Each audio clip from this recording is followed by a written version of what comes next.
I'm Matt Zafros, the owner and president of Honed. My dad was a serial entrepreneur. So my father worked for his father's business back in Chicago, which failed. He moved to Florida. He, at one point, started a cultured marble company. I don't know how he got into that, but that failed. And every time a business would fail, he'd go work at Sears for a while. And eventually, somehow, he got into selling stone at a marble supply place that's still in business to this day, actually. But I don't know how he got into that. And I would say, I think in middle school, towards the end of middle school, is when he decided to open his own stone shop. So I think, and that's, I'm missing some company in between, but I think that was his third business. So fail, work at Sears, start another business, fail, work at Sears. Then he started the stone shop. So in high school is when I started going to the stone shop and actually, learning some stuff. And it honestly wasn't until summers in between college when I was actually working like full time in the shop. So starting off learning how to polish splash, learning how to drive a forklift, then, spent a whole summer going on installs. Eventually started working in the office some. So basically I was just learning everything about it. So after college, I moved to Tokyo for 2 years to teach English. Just wanted to travel the world. I then traveled all over Europe and I came back. My dad needed some help. So I was in my 20s at the time. So I started working in his shop, or started working in the office just to help him out. Eventually, after a few years, I met a girl and we ended up moving in together. We had known each other for a long time. We ended up moving in together. She eventually was from Dallas originally. And so we came out here for Thanksgiving one time and she interviewed at Benson Lavity, an architecture firm that everybody around here seems to know. And we decided to move out here. And when I was leaving my dad's shop, it was 2009 and things were not great. It was his last company was failing again, and the residential housing market in 2008, 2009 was terrible. Had that big crash. So I was really excited to completely get away from construction and the stone business, especially. And I moved out to Dallas in May of 2009. Of course, Benson Lavity laid off my girlfriend. After 2 weeks after I moved out here, they laid her off. So my whole plan was to be a foreign service officer. I loved traveling from my time in Japan and then traveling all over Europe. So I studied, spent a month, had some savings, spent a month studying for the foreign service officer exam, which is a really hard exam. Did well in the multiple choice part, didn't do great on the writing part and didn't pass it.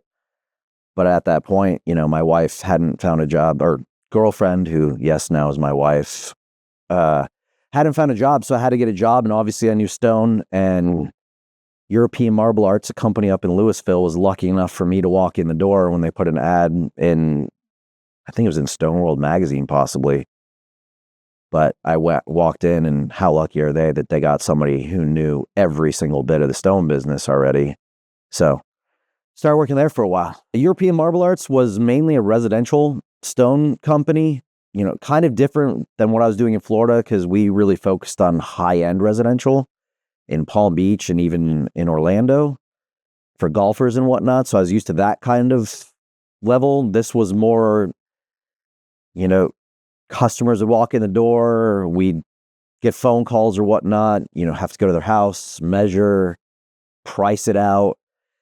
They would go look at material and choose 8 different materials, all basic, boring stuff.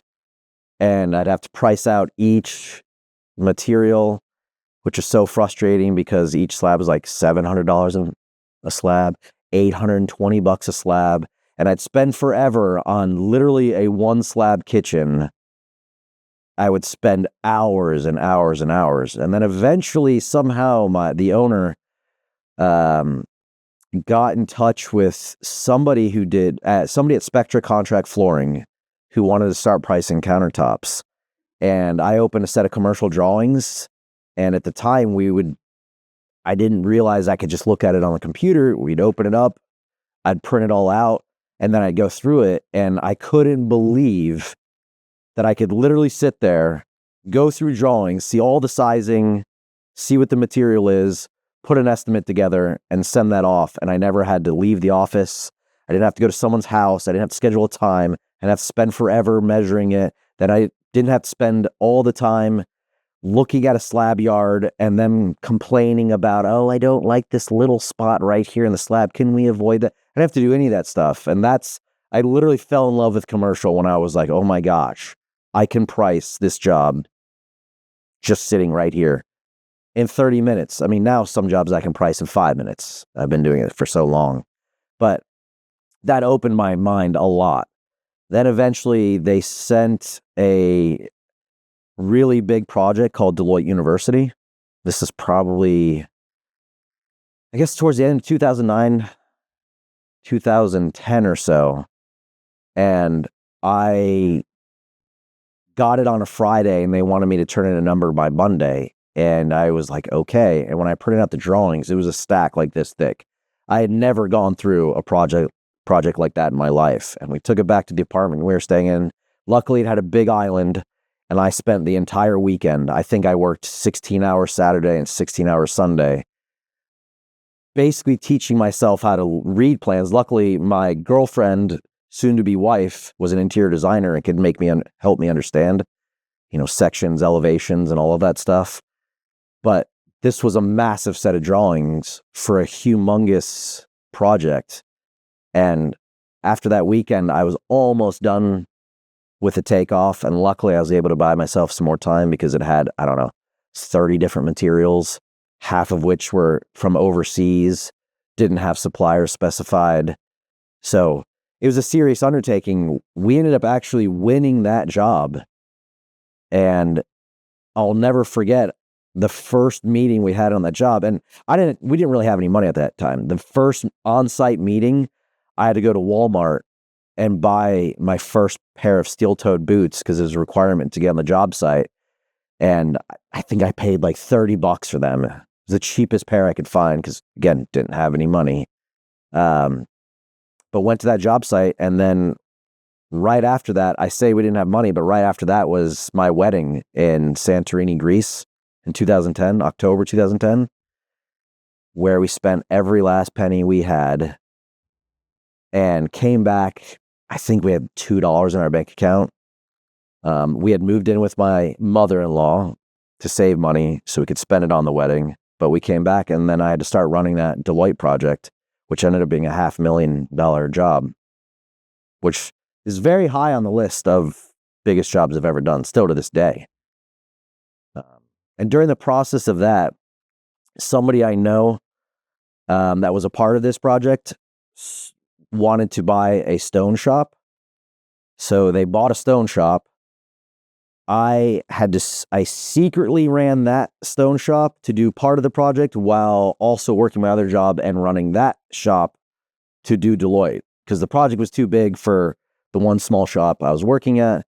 So they bought a second shop and I ran that. I ran basically both shops, one secretly, to complete that project. So I'd show up at the secret shop at 5 a.m., get those guys all set up, go to the other shop by 7, get those guys set up, and then I'd go to the job site every day till, 6, 7 o'clock in the evening. Luckily, I didn't have kids back then, because that obviously took a lot of my time, and that was 6 days a week running both shops to knock that project out. So I would assume they didn't know how we were doing that. They just cared that we were getting the stuff in, but I learned a lot. I basically cut my teeth in the commercial world on a massive $500,000 project, which was nice because then it made, remodeling a few bathrooms in an office building simple in comparison. So I didn't know what I was doing on that job, but I faked it until I made it, I guess you could say.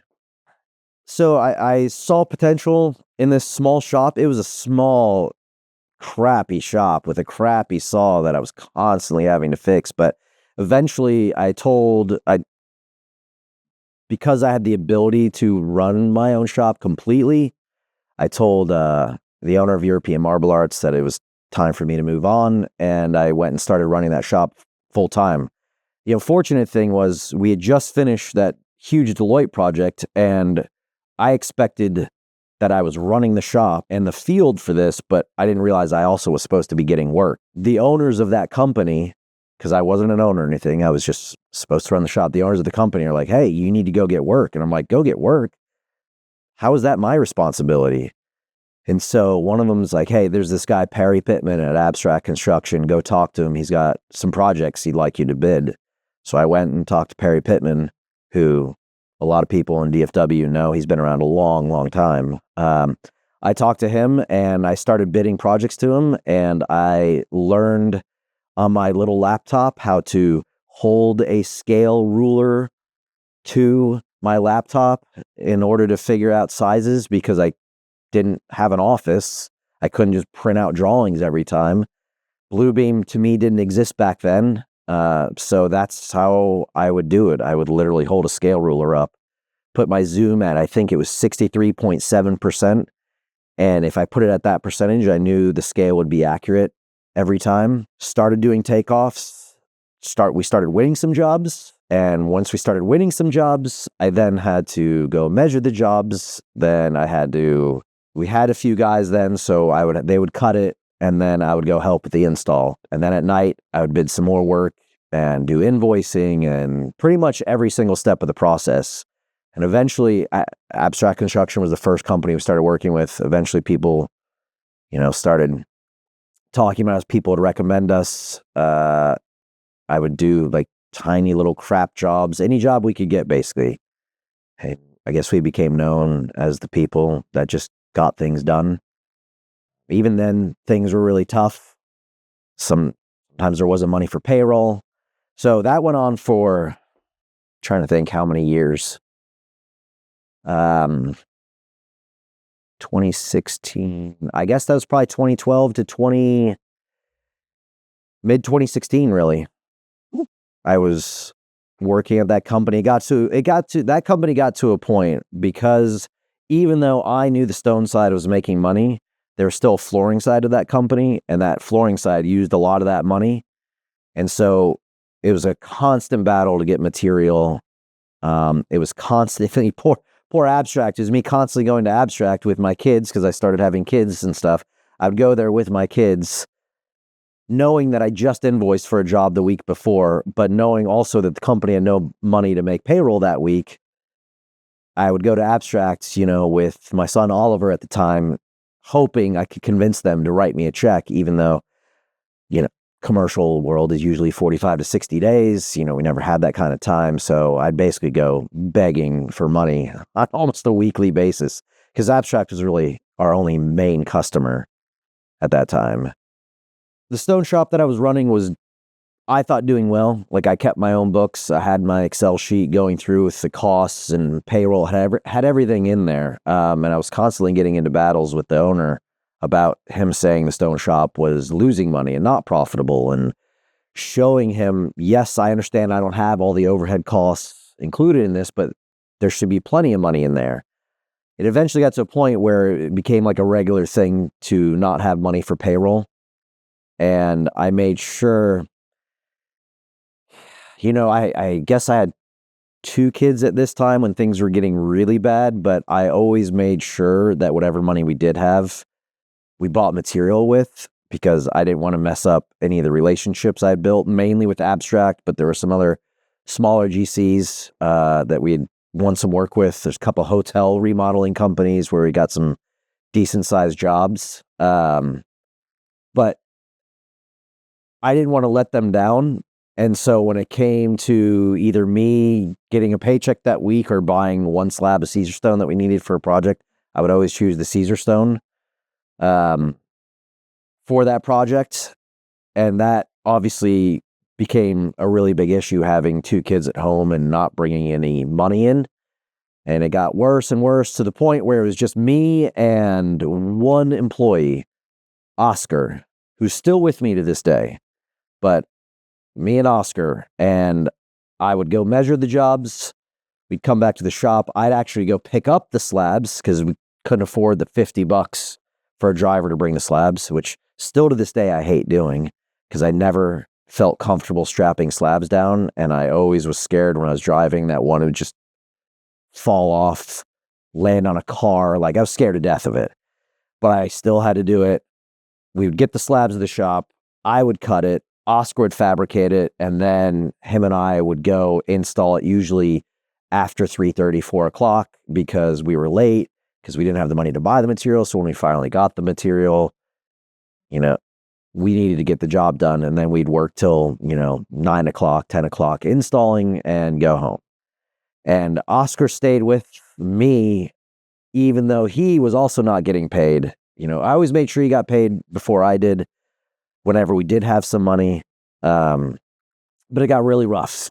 And we would do some big projects to try and get some money in that involved us driving all the way to Alabama to install a hotel. We made a trip that was down to College Station, to Austin, and then over to Houston, all in one trip to install a few vanities here and there for a hotel remodeling company. And those were long trips. I'd be gone for an entire week, and then I'd get back on a Friday and not have a check. And my wife would get very, very upset.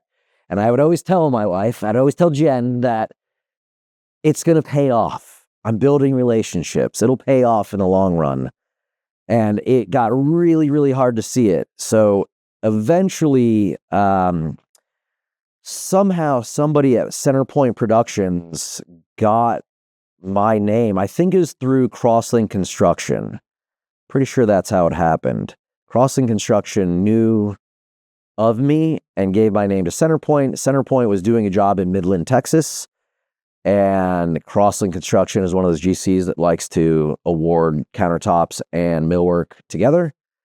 And so Centerpoint, you know what it was? Let's go back, actually. I know how I met Centerpoint. I was doing a job with Crosslink Construction through the company I was working for that was in Midland, Texas, which was really difficult to work on because it was hard just to get somebody to go down there to install with me. But anyways, so we were doing a job down there in this millwork shop. Centerpoint called because they had some cabinets that needed to be delivered down there, and they wanted to know if I could do it. So at 3:30 in the morning one day, I was there at their shop to load these cabinets up. Went back to my shop, picked up one of my guys, drove down to Midland, Texas, installed the project, and came back. Well, Centerpoint understood what we did, eventually started asking me to price some jobs to them. We started doing some work with Centerpoint, and eventually I realized, okay, I kind of like this company.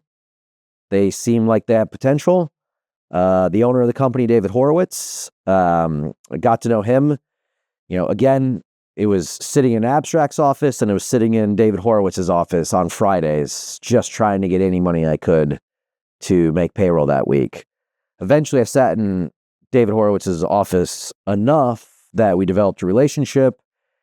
And then I realized, you know what? I think the stone shop can be very profitable. The company I'm with doesn't seem to think the same way as me. They want to get rid of it.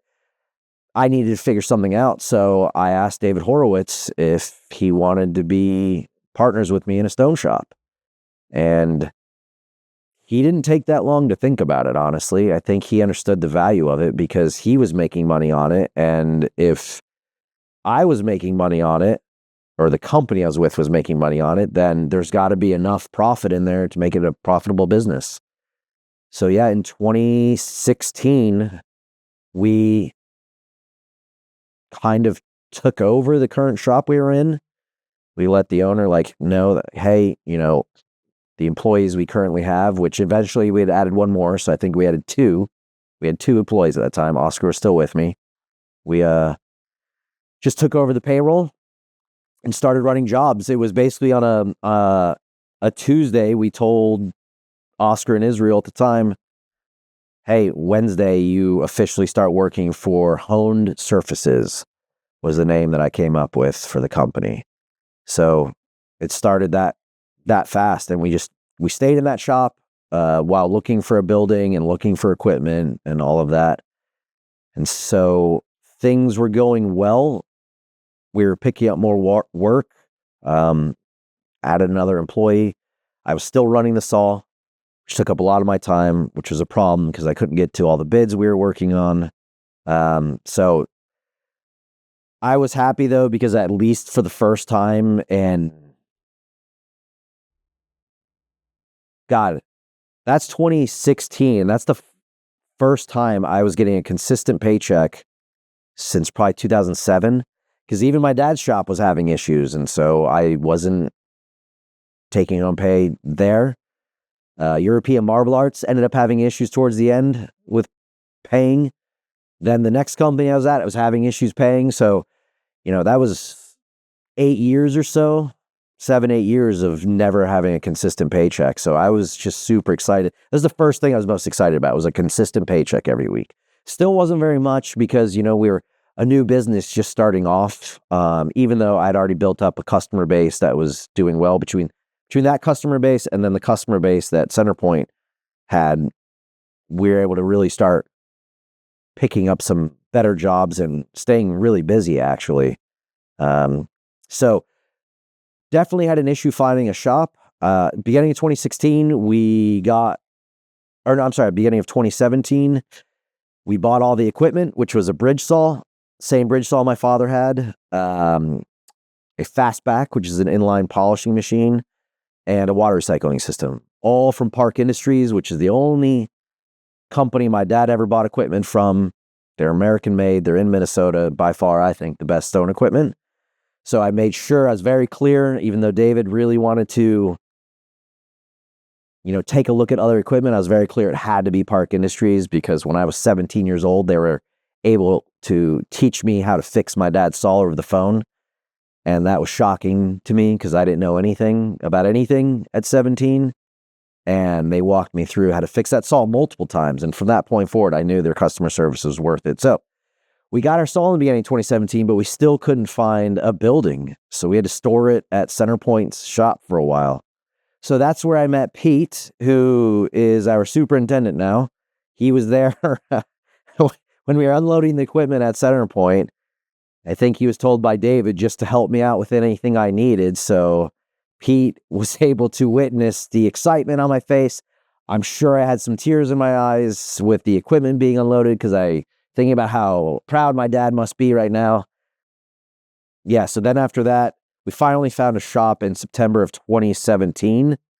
It was time to start moving equipment in. In the beginning, I think the first thing we unloaded was Granite Park 2, the lobby renovation we did with Abstract. Pete and I had to unload a container straight from Italy, and it was hot as hell, and it was scary having to gas the forklift into a truck and slam the brakes so we don't hit the crates of tile that we had brought in. But yeah, Pete and I unloaded that into an empty shop, and eventually over time we were able to start. It took a minute to get everything set up in the shop. We had to redo all the lights, all the electrical, trench for drains, and all this stuff. So we weren't operational in the shop until I think January of 2018, February 2018 maybe. And unfortunately, January 2017, January of 2018, my father passed away, which was devastating.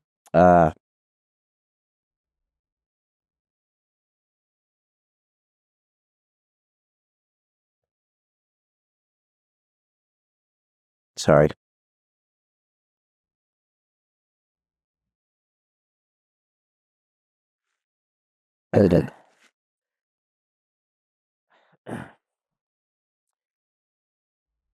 Devastating mainly because my father was, I mean, when he passed away, we had just talked about how he was going to come out and help me set up the shop. He was super excited, super proud of how things were going. Couldn't believe, that I was doing the same thing he did, even though his company failed. But him being a, serial entrepreneur, he always had faith in himself. He always had faith in me. And was incredibly proud. So, unfortunately, my father was never able to see the shop up and running, but he knew it was happening. He knew we had the equipment. So,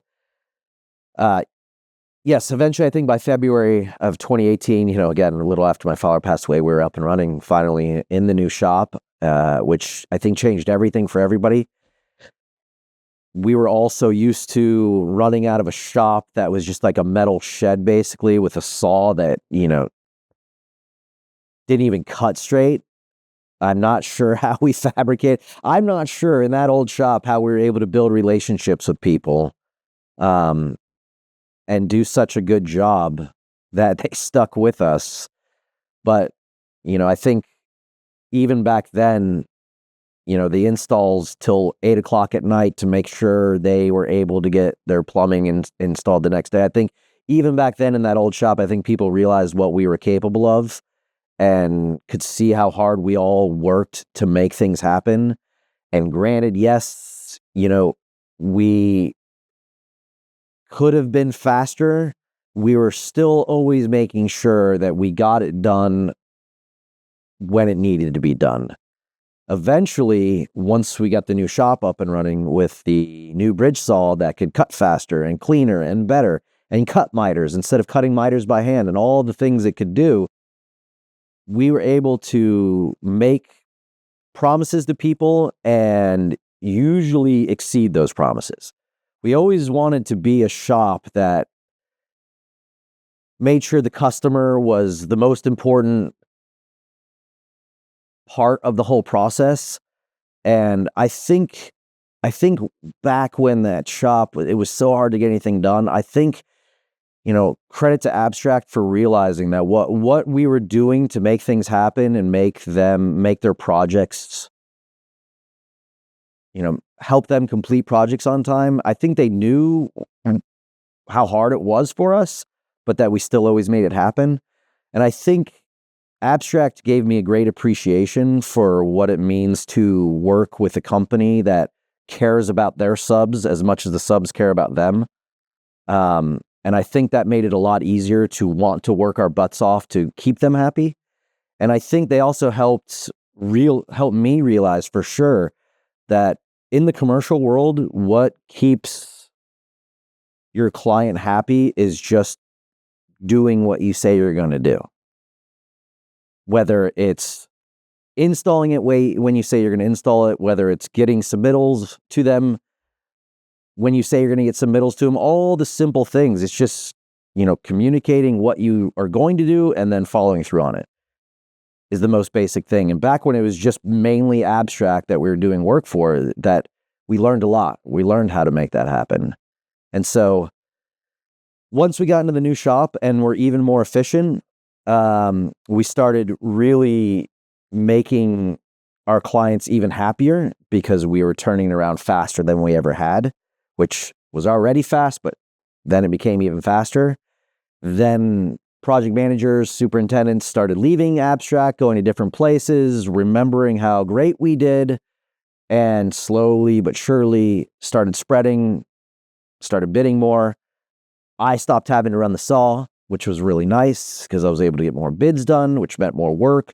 It just kept growing and growing to the point where in 2019, we had way too much work and we had to get a much, much better saw because the bridge saw that we were doing was great, incredibly accurate, but it was still semi-manual. It was still somebody out there with a measuring tape making sure that each cut was great, that the layouts were all going to work.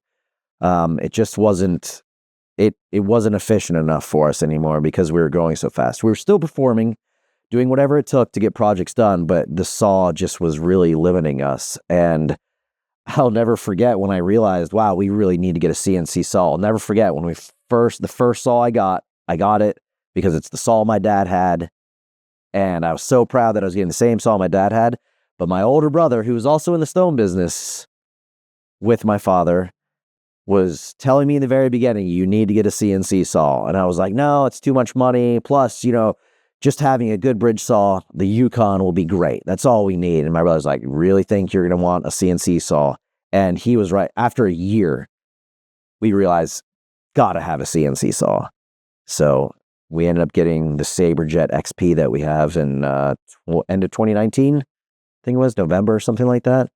And that changed everything.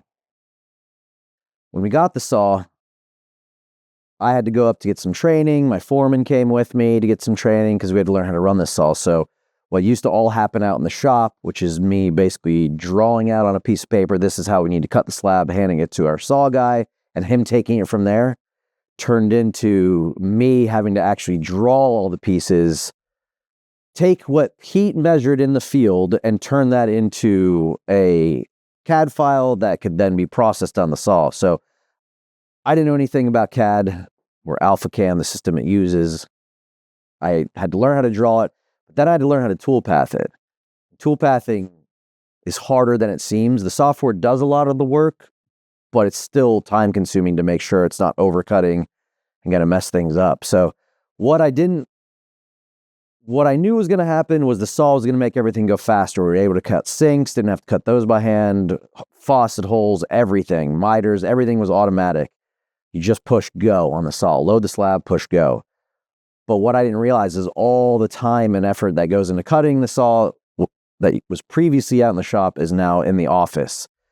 So my workload increased dramatically, and working from 4:35 in the morning till 5:30 every day wasn't enough. At that time, around that time, I had met Dave Hoyle at Abstract previously, and then Dave Hoyle moved over to K2 Construction.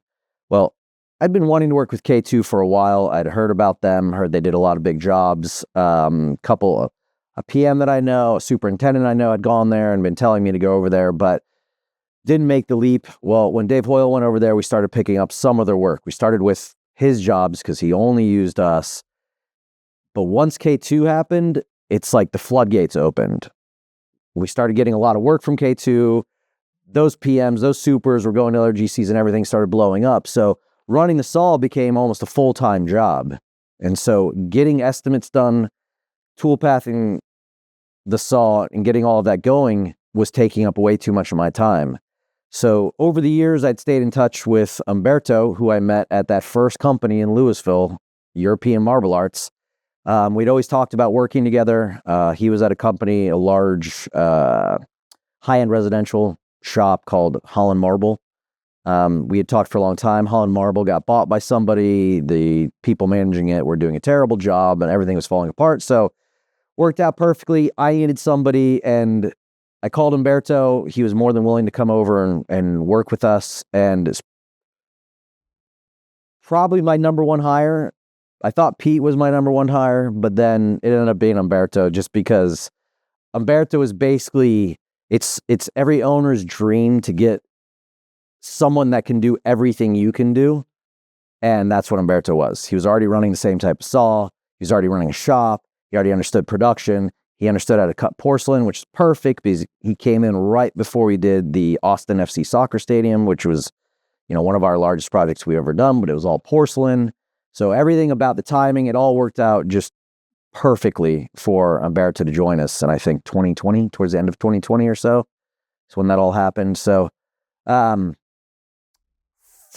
that point forward, I was able to bid more. I was able to focus on sales, focus on getting to know people a little bit better. There was a period where I didn't have time to go out and meet the PMs and go to people's offices and whatnot, just because I was, working 12, 13 hours a day and it wasn't enough time. So Umberto coming in changed a lot.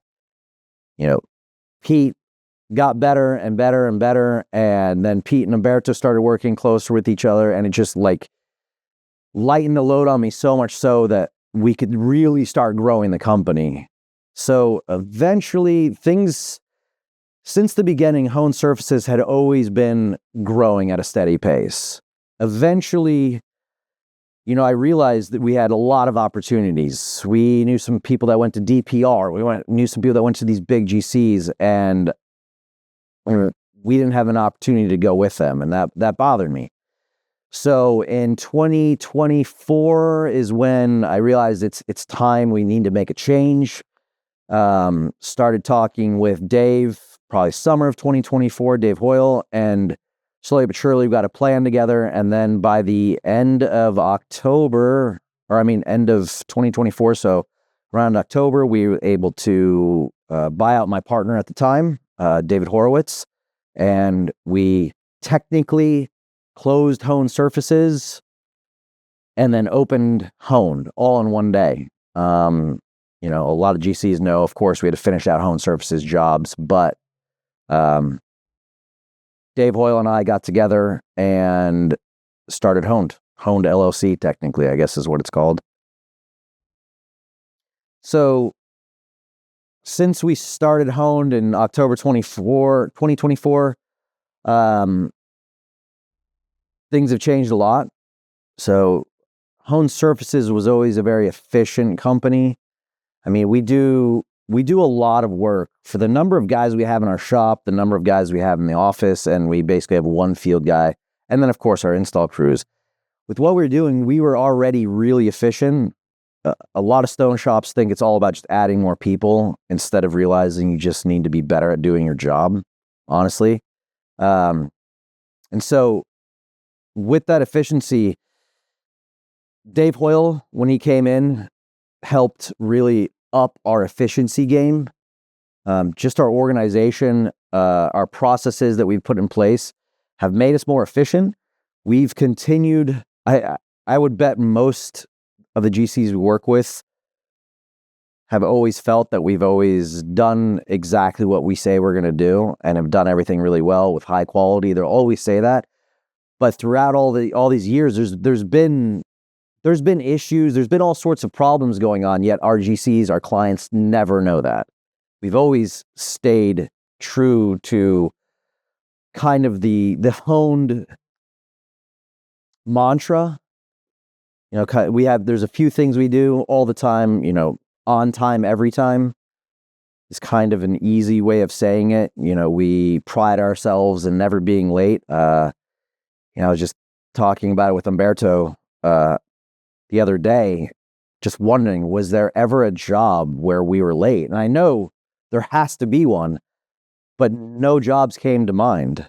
And that makes me feel really good. And that has a lot to do with the people that we have here. Oscar, I mentioned him earlier. He's still with me. He's been with me since pretty much the beginning. Pete's been with us since the beginning, almost the beginning of Hone Surfaces back in 2016. We've got a lot of guys in the shop that have been with us a long time, and we've always enjoyed working with each other. That level has gone up recently. We do a lot of fun things. We've taken company to Topgolf. We've gone to Andretti Racing, pickleball. We do a lot of team building exercises now, which I always thought sounded ridiculous, but I've learned are really important. And I think everyone, as we continue to grow, and we have, I think everyone has started to enjoy working here just a little bit more. I think we all enjoyed working together previously, but I think we've come together more of a, it's kind of, it's the word, we've come together as a family, which I think a lot of companies say that, but I don't know if they actually mean it. For some reason, I feel like the crew we have together now really is like a family. Most of us spend more time here than with our own family, so it makes sense that we are. But everyone that works at this company has the same feeling, all the way down to our shop guys. Our shop guys know, if they have to stay late to get a job done, it's because we promised somebody they would have their job first thing in the morning. And whatever it takes to make that happen, we do it. At the beginning of Honed, Dave Hoyle came up with a phrase that is now trademarked, that we trademarked, called a true trade partner. And I think that expression really comes from who we are, what Hone's mantra really is. And how you explain a true trade partner, it's kind of difficult to explain because we all just feel it. And it's just something that organically grew over the years and years and years of helping our clients, whether it's not change ordering for drilling holes or being on top of something in the beginning of it. But for us, what a true trade partner really is that trade partner that our clients, the GCs, don't ever have to worry about. Basically, they award the job to us and we take everything from there. We go through millwork drawings. We let them know ahead of time any issues we foresee coming up. We go through plumbing submittals and go, hey, these are drop-in sinks. We almost always do undermounts. We let them know that, but we don't let them know when we're measuring the job. We like to let everyone know before, a month before if possible. We try our best, and we are very efficient in what we do because by the time Pete's going out there and measuring, the materials in-house, we know the plumbing submittals are all great. Everything is good there. We've got modified millwork drawings if need be, or just straight up millwork drawings. Everything is good. So when Pete gets out there and measures it, we don't usually have an issue turning anything around in a week. A true trade partner is a trade that our GCs can always rely on to get the job done right, get it done on time, and get it done without ever having to worry about us.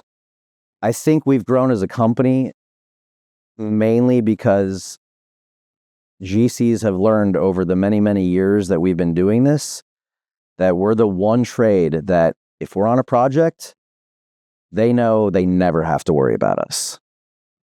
They know I can send one email, I can make one phone call, and that's all I have to do. They know we'll take care of any problems that arise. They know they can rely on us when things go bad on the project. They know the one trade that can come in and help them still meet those deadlines is Hone. And it's not us doing favors for them. It's us just doing what we like doing. I think we really get enjoyment out of being the ones that make impossible things happen. I think it's hard for people to understand what we put into making that happen, because I think, especially in the last couple of years, we've made it look so easy. But I like the true trade partner term just because I think it really encapsulates everything that we've always done, but in a few short words. A true trade partner.